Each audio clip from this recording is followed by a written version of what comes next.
Bapak-bapak, ibu-ibu, dan saudara-saudara sekalian yang telah hadir dalam persekutuan doa ke-9 kelompok Talak Sari yang bertemakan perenungan yang manis.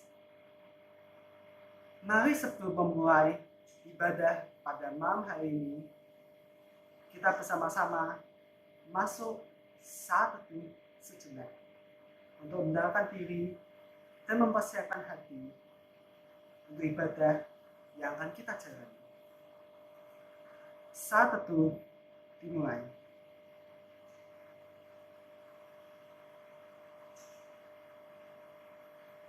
Cukup. Sebelum kita mulai ibadah hari ini, kita akan pujikan Kidung Jemaat 64 bait 1 sampai 2. Bila kulihat bintang gemerlapan.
Sebelum kita masuk dalam renungan bersama, mari kita menyatukan hati dan pikiran kita ke dalam doa.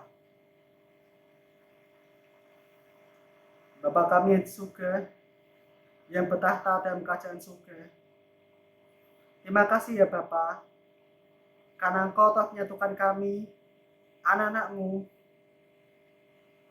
pada persekutuan doa ini ya Bapa, untuk memuliakan nama-Mu dan untuk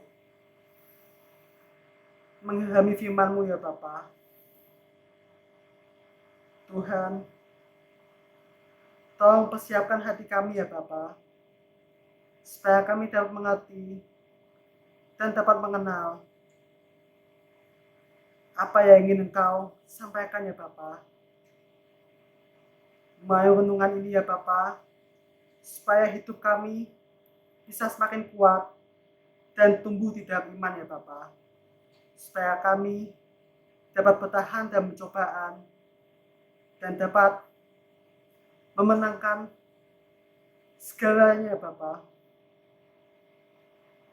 Supaya kami semua bisa menjadi pemenang ya Bapa dalam hidup kami masing-masing. Terima kasih ya Bapa. Dalam nama-Mu kami berdoa dan mengucap syukur. Amin. Selamat malam Bapak, Ibu, dan saudara sekalian. Kelompok Popo Talangsari yang saya hormati dan saya cintai. Pada malam hari ini saya ingin menyampaikan berbagi pengalaman waktu kita menghadapi pandemi COVID, kesulitan kita. Jadi saya mempunyai pengalaman tidak sengaja bahwa pada waktu tahun 2021 di tempat kita bekerja itu ada suatu klaster ya di tempat kita. Jadi hampir 50% karyawan itu terdampak COVID-19.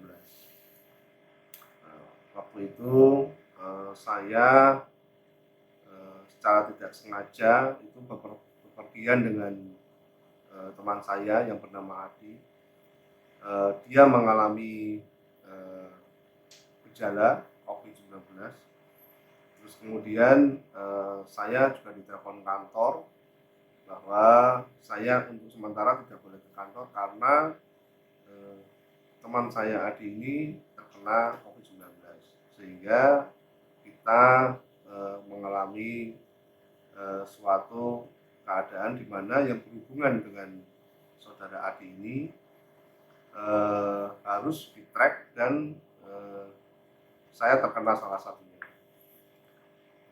Kemudian kami beberapa teman yang terkena COVID, yang teman-teman dekat itu masing-masing menjalani karantina di rumah. Secara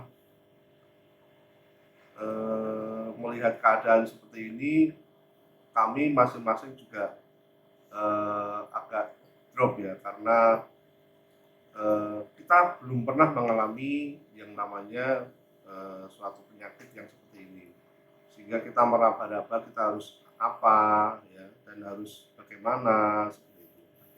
Nah, perlu Bapak, Ibu, dan saudara ketahui bahwa saya adalah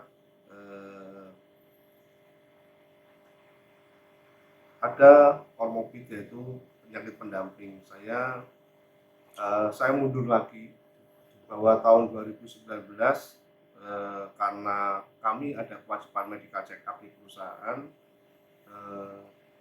Waktu saya menjalani medical check up, saya diberi arahan oleh dokter bahwa saya harus konsultasi dengan dokter jantung, karena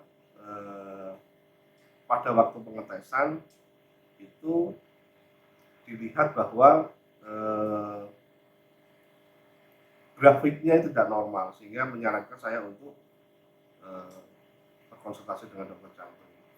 Setelah itu hasil dari medical check up saya serahkan ke dokter jantung untuk konsultasi, dan saya diharuskan untuk pemasangan ring jantung sebanyak 4. Nah, ketika kami mengalami COVID dengan teman-teman ini, salah satu dari teman saya yang bernama Adi itu dia sebetulnya juga ada gejala jantung, tetapi belum sempat untuk di-ring, sehingga pada waktu itu teman saya tidak bisa selamat, sehingga teman saya harus meninggal dunia. Sehingga kami teman-teman semua yang mengalami penyakit yang sama benar-benar merasa bahwa kami ini sudah putus harapan. Apakah waktu kami ini hanya sampai di sini? Karena saya juga mengalami hal yang sama. Terus kemudian adik ipar saya juga mengalami hal yang sama. Dia juga ada jantung juga dan tidak bisa selamat, sehingga meninggal dunia. Dan waktu itu saya betapa merasa bahwa mengalami suatu ketakutan yang amat sangat, apakah saya juga akan seperti mereka. Akhirnya semuanya kita jalani, kita pasrahkan kembali pada Tuhan, Dan ternyata apa yang saya alami di tahun 2019 ketika saya pemasangan ring jantung itu, saya juga waktu itu kenapa saya harus sakit, nah, kenapa mengeluh pada Tuhan juga, kenapa saya harus mengalami seperti ini, karena saya juga belum pernah mengalami suatu penyakit yang berat, ya, sehingga ketika divonis bahwa saya harus ring jantung, ada suatu mungkin ada rasa kenapa Tuhan memberikan seperti itu, gitu ya. Tetapi setelah saya mengetahui bahwa mungkin kalau waktu itu saya tidak tahu bahwa saya itu ada gejala jantung, mungkin saya juga tidak bisa melewati masa-masa sulit di waktu COVID bersama teman-teman saya dan saudara saya yang memang waktu itu juga tidak bisa melewati COVID-19. Sehingga akhirnya saya mempunyai pikiran bahwa mungkin rencana Tuhan itu memang saya diberitahu bahwa saya ada gejala untuk penyakit jantung, sehingga saya bisa melewati waktu pandemi COVID. Karena ketika mungkin saya belum di ring waktu kemarin terkena COVID, itu mungkin saya juga tidak bisa melewatinya. Sehingga saya merasa bersyukur bahwa akhirnya saya bisa melewati masa-masa sulit itu, sehingga untuk saat ini mungkin rencana Tuhan adalah yang terbaik bagi saya. Mungkin itu sharing berbagi pengalaman dari saya. Mudah-mudahan apa yang direncanakan Tuhan itu merupakan hal yang terbaik buat kita. Terima kasih Bapak, Ibu, dan saudara sekalian. Tuhan memberkati. Bapak, Ibu, dan saudara sekalian, sebelum kita masuk ke renungan pada malam hari ini, mari kita bersama-sama menyanyikan nyanyian pujian Kidung Jemaat 237 bait pertama sampai dengan 2, Roh Kudus tetap teguh.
Selamat malam Bapak dan Ibu yang telah hadir dalam persekutuan doa pada malam hari ini.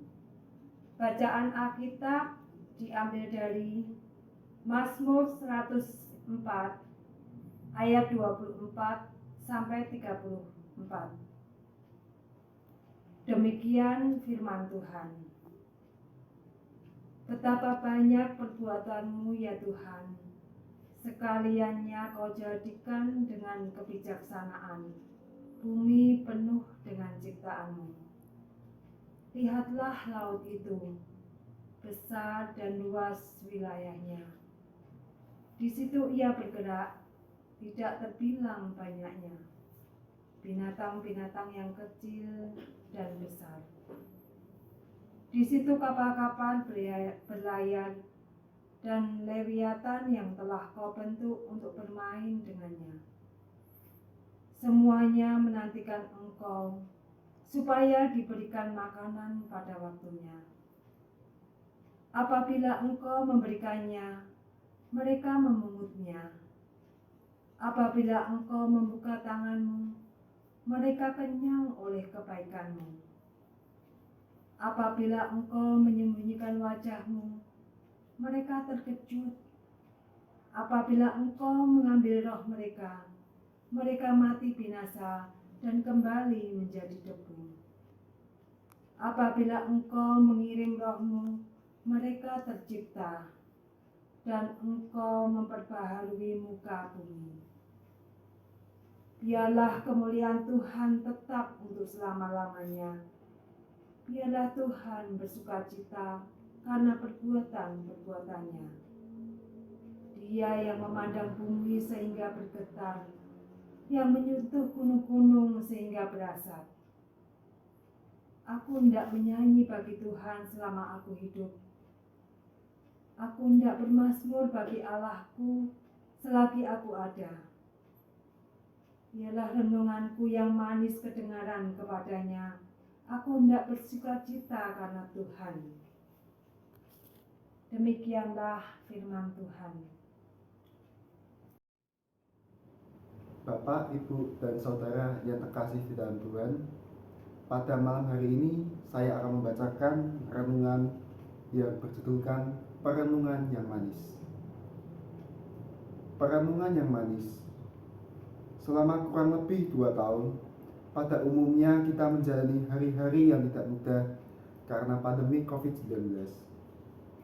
Mungkin pada masa yang tidak mudah ini, kita banyak merenung, mencoba merefleksikan apa yang tengah terjadi dalam hidup kita, sekaligus membayangkan kehidupan masa depan yang samar-samar. Ada perenungan yang berdampak positif, memberi semangat dan kegembiraan hidup. Akan tetapi, tidak sedikit perenungan yang memberi aura negatif, yang justru membuat kita putus asa dan kehilangan arah hidup. Tentu yang kita inginkan adalah opsi yang kedua, perenungan yang membangun kehidupan. Persoalannya, bagaimana agar perenungan kita memberi semangat dan sukacita hidup? Mana mungkin. Hidup ini terlalu sukar untuk membuat kita bersyukur. Begitu mungkin yang ada dalam benak kita. Disinilah kita akan belajar dari pemazmur yang dapat menolong kita untuk melakukan perenungan yang manis, yaitu perenungan yang membawa kita pada rasa syukur atas suka dan duka kehidupan yang kita jalani dalam hidup ini. Bagaimana caranya? Pemazmur mengajak kita mulai merenungkan dari hal-hal yang luas, dari hal-hal yang besar, yaitu alam semesta. Apa yang kita lihat dari alam semesta ini? Dari matahari yang terbit di pagi hari, dari bulan dan bintang yang menyemarakkan gelapnya malam, dari lingkungan ekosistem kehidupan, dan sebagainya. Perenungan itu akan membawa kita menemukan bahwa semesta ini bergerak dalam keteraturan. Harap dicatat, keteraturan, bukan kebakuan. Itu sebabnya tidak setiap masa matahari terbit di jam yang sama. Tidak pula musim hujan datang di masa yang selalu tepat. Namun semua itu berada pada pola yang kurang lebih teratur. Kok bisa ya? Perenungan ini akan menuntun kita untuk percaya pada Sang Pencipta yang menciptakan semesta ini dengan luar biasa. Hal inilah yang membawa sang pemazmur pada kesimpulan, sekaliannya kau jadikan dengan kebijaksanaan. Pemazmur kemudian memberikan contoh berupa ekosistem laut. Laut diciptakan Tuhan dengan berbagai makhluk hidup, dari yang kecil sampai yang besar, dari yang jinak sampai yang buas seperti Lewiatan. Semuanya dihadirkan Tuhan dalam hubungan dan interaksi sangat kuat dan saling mempengaruhi. Sebagai contoh, jika makhluk yang tak terlihat bernama plankton lenyap dari lautan, maka ikan akan mati. Artinya, semua yang ada di lautan terhubung. Merenungkan hal ini akan membawa kita pada kekaguman pada Sang Pencipta yang telah berkarya penuh hikmat. Lalu dari perenungan yang besar itu, mari kita menukik lebih dalam.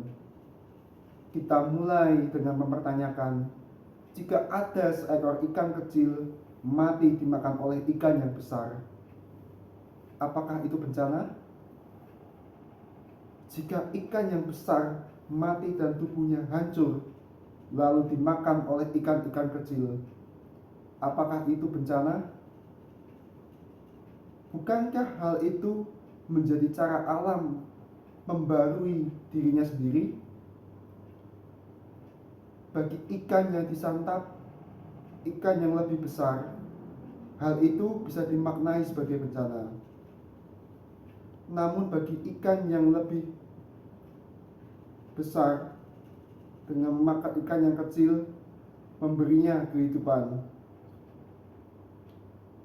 Bukankah hal ini menunjukkan bahwa semuanya menjadi satu bagian dari ekosistem?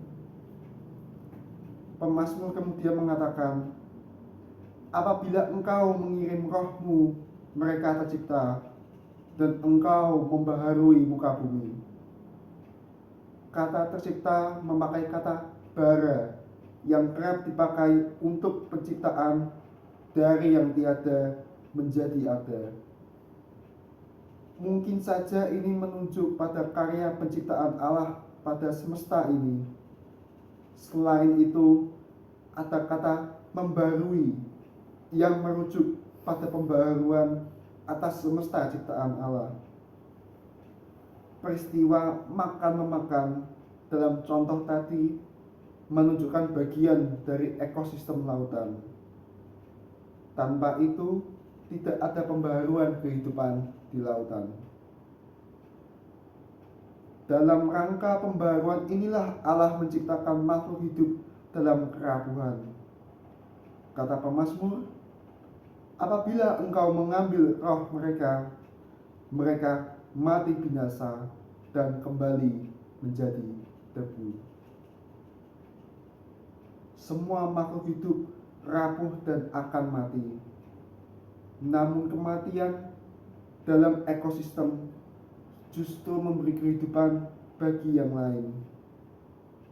Sadarkah kita bahwa bahan bakar yang menghasilkan listrik, bensin, dan sebagainya berasal dari makhluk hidup yang mati ribuan tahun yang lalu? Di sini kita memasuki refleksi menjadi lebih dalam, bahwa dalam berbagai kehidupan yang kita jalani selalu saja ada nilai kebaikan yang dihasilkan. gunung berapi yang meletus, menghasilkan tanah yang subur. Buah-buahan yang jatuh dan membusuk akan memberikan kesuburan bagi pohon. Banyak lagi contoh yang lain. Para motivator biasanya juga akan mengatakan, kegagalan adalah sukses yang tertunda. Cara berpikir semacam ini membuat kita harus bertanya, hal apa yang sedang dikerjakan Allah dalam membarui kehidupan saat ini? Kita tidak tahu. Kita hanya melihat 1-2 frame, namun kita belum melihat film utuh kehidupan kita. Hanya memandang 1-2 frame dalam hidup ini akan membuat kita merasa menjadi makhluk yang paling menderita. Itu sebabnya pemazmur mengajak kita untuk meluaskan cakrawala berpikir kita. Lihatlah alam semesta ini. Lihatlah hidup kita secara utuh, mulai dari lahir hingga saat ini. Bukankah begitu banyak karya ajaib Allah yang terjadi dalam hidup kita? Merenungkan hal ini akan membuat kita melihat hidup yang kita jalani adalah kesempatan untuk mensyukuri berbagai hal yang terjadi. Suka duka, tawa dan tangis. Hidup kita terlalu singkat untuk kita isi dengan kekecewaan dan keputusasaan. Renungkanlah perjalanan yang manis, maka kita akan tersenyum manis dan berkata, Tuhan, Engkau sungguh Allah yang baik. Begitulah renungan yang dapat saya sampaikan pada malam hari ini. Bapak dan Ibu yang terkasih, dalam nama Tuhan kami Yesus Kristus, setelah kita mendengarkan firman Tuhan pada malam hari ini dan mendengarkan renungan pada malam hari ini, marilah kita bersama-sama memanjatkan doa syafaat yang akan saya hantarkan. Marilah kita berdoa. Tuhan Bapa dalam surga, Tuhan yang kami sembah dan kami muliakan dalam nama Tuhan Yesus Kristus. Selamat malam Tuhan. Terima kasih ya Tuhan atas firman-Mu pada malam hari ini. Terima kasih Tuhan atas pertolongan-Mu, dan terima kasih Tuhan atas rencana-Mu. Ya Bapa, setelah kami mendengarkan firman-Mu pada malam hari ini, biarlah firman-Mu akan menjadi penguat bagi kami kelompok kecil Persekutuan Doa Talang Sari. Biarlah kami belajar untuk meneladani kasih Kristus yang telah Engkau ajarkan kepada kami ya Tuhan lewat firman-Mu pada malam hari ini. Ya Tuhan, kami juga berdoa secara khusus untuk kelompok Talang Sari, bagi warga kami yang pada saat ini sedang menderita sakit. Secara khusus kami berdoa untuk Ibu Sutiono dan Ibu Naftali yang saat ini juga sedang menderita sakit, yang sedang dalam proses penyembuhannya ya Tuhan. Biarlah Engkau sendiri yang akan memberikan kekuatan kepada Ibu Sutiono dan juga Ibu Naftali yang sedang menderita sakit ya Tuhan. Berilah mereka kesehatan, berilah mereka kesembuhan melalui obat-obat yang mereka minum, melalui dokter yang merawat mereka. Dan kami serahkan ya Tuhan keberadaan warga kami yang sedang sakit ke dalam tangan-Mu. Tuhan, kami juga berdoa untuk anak-anak kami yang saat ini masih menyelesaikan studi mereka masing-masing, baik itu di bangku kuliah, bangku sekolah, dan yang saat ini juga sedang menghadapi ujian ya Tuhan. Terlebih yang anak-anak kami yang akan mencari sekolah untuk melanjutkan pendidikan mereka ke selanjutnya ya Bapa.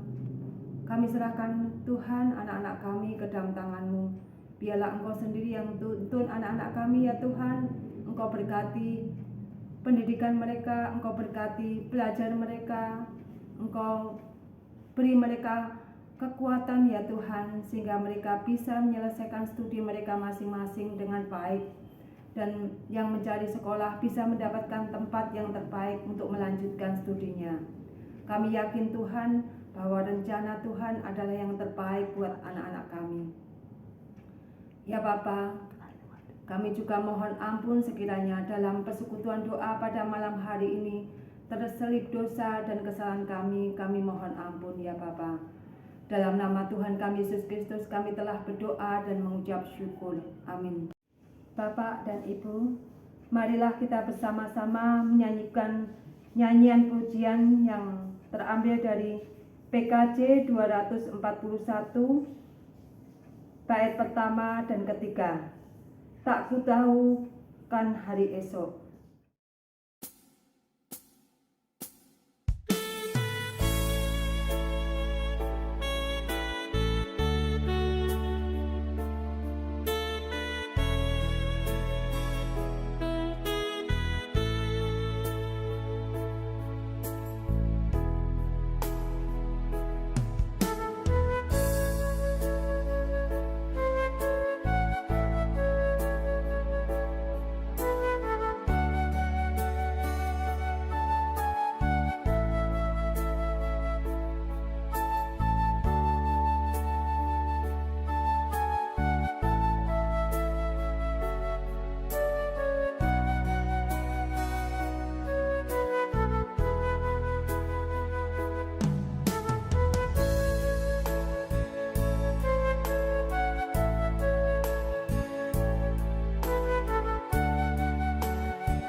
Mari Bapak-bapak dan Ibu-ibu, kita tutup persekutuan doa ke-9 kelompok Talang-Sari pada malam hari ini melalui doa.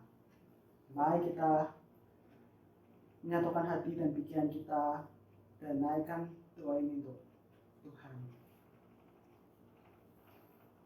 Tuhan, Bapa kami mengucap syukur ya Yesus atas firman yang telah kami dengar ya Yesus. Bapa, melalui firman ini kiranya kami belajar ya Tuhan untuk bersyukur atas kasih-Mu, atas pemberian-Mu ya Bapa kepada kami sepanjang hidup kami, karena Engkau baik ya Tuhan, karena Engkau mengerti apa yang terbaik untuk kami ya Bapa. Segala masalah, segala cobaan itu bukan untuk membuat kami jatuh ya Bapa, tapi itu mengajari kami untuk bisa bangkit dan untuk bisa menjadi lebih kuat ya Bapa. Karena hanya Engkau yang mengerti dan Engkau yang peduli ya Bapa. Bapa, kuatkan kami yang lemah ya Bapa. Tolong hidupi kami dalam sayap-Mu ya Bapa. Ajari kami untuk terbang tinggi seperti Raja Wali ya Bapa. Dan supaya kami bisa berlari sampai kami mendapatimu ya Bapa, sampai ke garis akhir ya Tuhan, dan menjadi pemenang seperti apa yang Kau inginkan ya Bapa. Dan supaya setiap dari kehidupan kami bisa melihat apa yang buruk dan yang baik, dan kami bisa mensyukuri apa yang jadi ya Bapa, dan maju ke depan. Dalam nama Tuhan Yesus Kristus, kami mengucap syukur karena yang terbaik adalah daripada-Mu ya Bapa. Amin.